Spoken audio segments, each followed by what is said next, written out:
Oke teman-teman, jumpa lagi di channel Upex ID. Nah, di video kali ini saya akan memberikan update tentang Cloudflare ya, atau tutorial bagaimana cara memanage di Cloudflare Tunnel ya, seperti itu. Bagi teman-teman yang menggunakan Cloudflare Tunnel ya, di channel ini mungkin sudah banyak tutorial bagaimana cara install, kemudian bagaimana cara konfigurasi, dan juga bagaimana cara teman-teman agar domainnya bisa terkait dengan Cloudflare ya, seperti itu, atau Cloudflare Tunnel. Nah, di video kali ini teman-teman, saya akan memberikan sedikit tips dan trik juga bagaimana cara memanage dan juga memaintain atau istilahnya maintenance untuk layanan teman-teman yang dibuat menggunakan Cloudflare Tunnel ya, seperti itu. Kenapa begitu teman-teman? Karena terkadang kita cuek ya, atau istilahnya tidak memperhatikan dari segi keamanan, kemudian dari segi reliabilitas, kalau saya bilangnya istilahnya untuk akses dan lain-lainnya ya, seperti itu. Karena memang wajib teman-teman perhatikan untuk Cloudflare Tunnel ini pada saat teman-teman melakukan konfigurasi satu, kedua kemudian melakukan pengecekan di sisi Cloudflare Zero Trust-nya ya, seperti itu. Nah, seperti apa videonya? Teman-teman simak sampai akhir, jangan lupa like, comment, dan subscribe. Share juga video yang telah saya buat, join jadi member YouTube Upex ID ya, seperti itu. Nah, pertama teman-teman, pastikan teman-teman sudah login di dashboardnya seperti ini. Jika teman-teman belum punya, silahkan tonton video saya sebelumnya untuk cara buat akun Cloudflare dan juga bagaimana cara teman-teman tambah domainnya ya, seperti itu. Kemudian juga teman-teman masuk di tab Zero Trust sebelah kiri, karena sekarang Cloudflare itu banyak pembaruan. Jadi teman-teman untuk tabnya mungkin sedikit tidak familiar ya, tapi tidak masalah, masih mirip ya teman-teman ya. Kemudian di sini kita masuk di Zero Trust sebelah kiri. Nanti kurang lebih tampilannya akan seperti ini ya teman-teman. Nah, nanti di sini untuk tabnya kita ke tab Network, kemudian di konektor ya, seperti ini. Nah, pastikan teman-teman untuk Cloudflare Tunnelnya teman-teman di sini statusnya itu pastikan healthy ya, dan juga tidak ada update di sebelah sini ya. Biasanya ada update untuk ke versi terbaru. Nah, silahkan update ya. Cara ngeceknya bagaimana bang?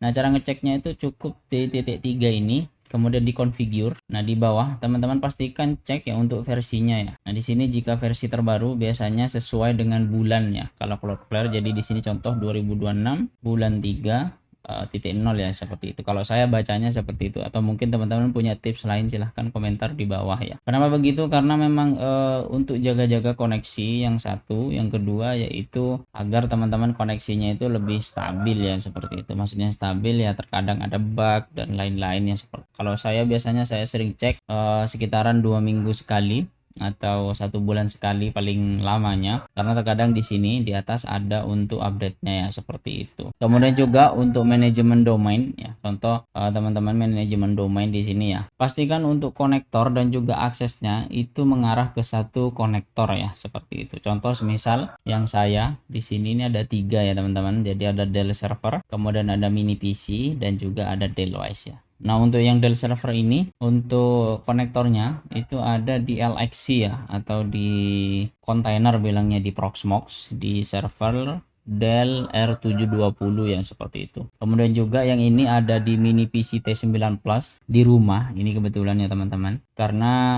ini juga menggunakan Proxmox, jadi saya install untuk konektornya ada di LXC. Saya kasih nama Cloudflare. Kemudian juga di sana ya, saya sering cek update ya, meskipun beberapa hari sekali ya, seperti itu. Dan juga di bawah ini teman-teman, di sini menggunakan Dellwise N03D. Nah, Dellwise-nya ini saya install Debian, kemudian saya install CasaOS ya. Nah, untuk yang Dellwise ini spesial karena memang langsung saya install ke Debian-nya tersebut ya, tidak pakai Proxmox atau virtualisasi. Kenapa begitu? Karena memang kalau saya pakai Proxmox atau virtualisasi kayak Oracle dan lain-lain ya, mungkin tidak akan jalan ya, karena memang berat ya, seperti itu ditakutkan ya. Karena CPU-nya saja masih dual core dual thread seperti itu, RAM-nya masih 4 GB, kemudian juga SSD-nya ya meskipun cukup besar 256 GB, namun saya hanya jaga-jaga saja ya, meskipun bisa teman-teman, namun saya jaga takutnya nge-lag ya, seperti itu. Nah, kemudian di sini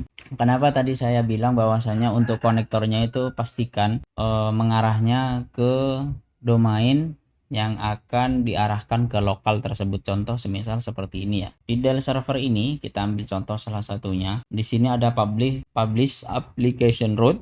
Nah, seperti ini teman-teman. Nah, di sini ada kurang lebih 10 domain yang telah saya pasang ya. Maksudnya domainnya apa, Bang? Jadi di sini mix ya. Kalau teman-teman bisa lihat ada yang myid, kemudian ada yang .com ya. Kalau yang eu.org tidak saya pakai ya. Ya, nanti akan saya pakai hanya pada satu tutorial saja ya. Nah, contoh semisal seperti ini teman-teman. Di sini kenapa saya mix? Karena memang nanti kebutuhannya itu sesuaikan dengan kebutuhan teman-teman. Contoh kalau punya satu domain, pastikan subdomain dari satu domain tersebut itu tertata rapi ya, seperti itu. Kenapa begitu?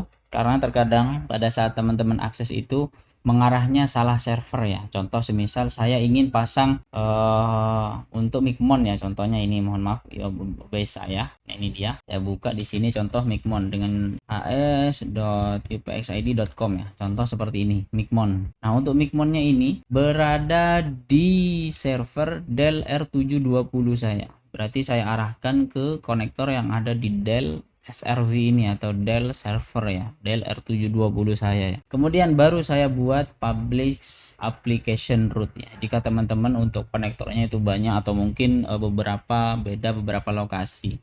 Nah, semisal ada studi kasus kayak saya sendiri. Nah, di sini kan ada dua ya teman-teman. Maksudnya ada dua, ini ada mini PC T9 Plus dan ada Dell Wise. Nah, ini kebetulan satu IP lokal. Apakah bisa hanya saya pasang satu di mini PC T9 atau salah satunya di Dell Wise saja, kemudian saya arahkan ke IP lokal yang sama ya, seperti ini. Apakah bisa? Bisa. Jadi teman-teman bisa seperti itu juga, lebih mudah ya. Namun ya lebih sarannya saja, karena kenapa saya pasang di setiap mini PC ini saja, karena koneksinya itu lebih cepat ya teman-teman, karena via internal ya atau local host ya seperti. Kemudian jika menggunakan jaringan, contoh antar jaringan dari mini PC T9 Plus ini ke Dell Wise, maka nanti teman-teman akan ada namanya bandwidth bottleneck ya, atau istilahnya trafficnya bottleneck ya. Kenapa begitu? Kalau koneksi teman-teman contoh semisal akses repo contoh saya itu repo upxid.com, nah, seperti ini. Maka teman-teman nanti pada saat akses ini, jika ada di server yang A atau mini PC T9 Plus, dia akan mencari subnet atau IP address yang B atau yang teman-teman arahkan. Contoh lokalnya seperti ini ya, 192.168.10.136.8085 ya untuk lokalnya. Nah, ini berada di mesin 2 atau berada di Dell Wise ini, maka dia akan mencari dulu. Kemudian jika pencarian itu selesai, dia akan ambil data yang akan dikirim ke luar atau ke domainnya tersebut. Contoh semisal kita buka di sini installation untuk Zamdon ya, seperti ini. Nah, dia akan ambil data baru akan display teman-teman, seperti itu. Makanya jika teman-teman lokalnya masih 10 MB untuk koneksinya antar PC, jadi antar PC dari PC 1 atau dari server 1 ke server 2, contoh semisal masih fast Ethernet 100 MB, itu akan bottleneck ya, seperti itu. Saya contohkan lagi, anggap laptop saya ini menggunakan server atau digunakan sebagai server 1, sedangkan Dell R720 saya itu server 2. Nah, jadi saya akan coba namanya open speed test. Nah, seperti ini. Saya akan masuk di 10.2, titik 3. Nah, seperti ini. Jadi anggap saya coba speed test lokal saya apakah sesuai dengan kecepatan yang saya dapat di lokal. Anggap semisal saya pakai fast Ethernet 100 MB Bang, atau istilahnya 100 Mbps atau fast Ethernet ya, antar komputer A dengan komputer B ya. Kita akan coba speed test teman-teman. Nah, seperti ini. Nah, oh ini lebih, berarti ini gigabit ya, karena ini pakai wireless ya, mohon maaf tidak pakai LAN, jadi tidak sampai full speed. Namun trafficnya ini sudah menggambarkan bahwasanya koneksi antar laptop saya dengan server Dell R720 itu sudah maksimal ya, full gigabit ya, seperti itu. Keuntungannya apa? Jadi pada saat teman-teman konektornya itu dipasang di laptop saya, maka pada saat akses ke server via IP, contoh misal Cloudflare tunnelnya itu butuh data kayak repo ini, butuh data dengan nama Zamdon seperti ini, maka pada saat aksesnya tersebut itu datanya akan terkirim cepat teman-teman. Ini kebetulan datanya kecil ya, karena memang kecil ya untuk filenya ya, seperti itu. Namun jika teman-teman contoh master seperti ini, copy ISO Windows, ini akan sangat memakan waktu ya teman-teman, jika teman-teman lokalnya itu masih fast Ethernet ya, seperti itu. Ini yang sering terjadi dan sering yang ditanyakan ke saya via private chat, mau di Telegram,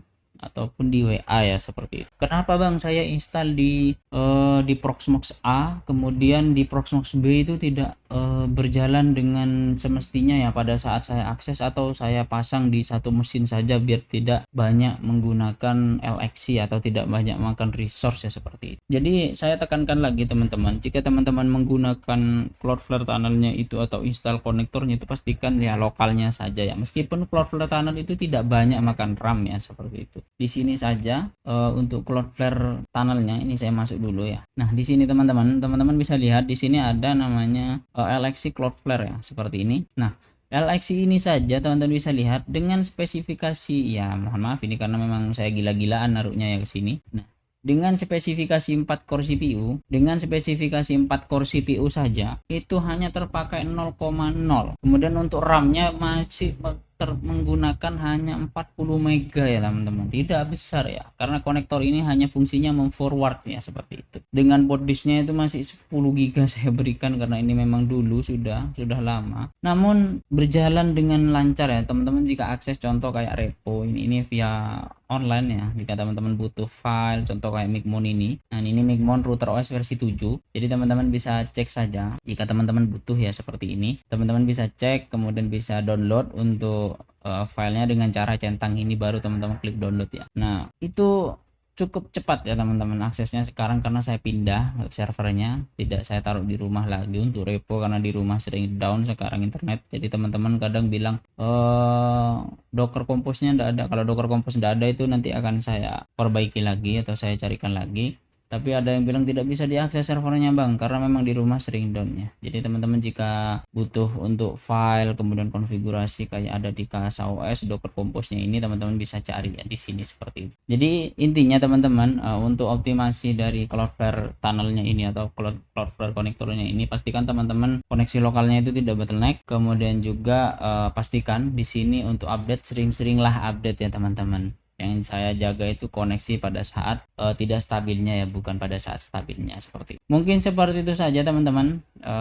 Jangan lupa like, comment, dan subscribe. Jika ada yang tanyakan silahkan komentar di bawah. Nah, pastikan teman-teman juga join jadi member YouTube UPX ID ya, karena list join atau list untuk member sekarang alhamdulillah ada 5 lagi ya, ada yang rejoin lagi ya seperti itu. Jadi saya sebutkan saja. Nah, di sini ada teman kita yaitu Bang Fuad, beliau rejoin lagi, kemudian ada Isra Saikur, kemudian ada Irfan Diputra, ada Dani Domdom, dan juga Ahmad Kafid Salim ya. Beliau sudah ada yang join lebih dari 4 bulan ya, hampir 5 bulan. Jadi teman-teman yang belum join silahkan join ya. Terima kasih teman-teman.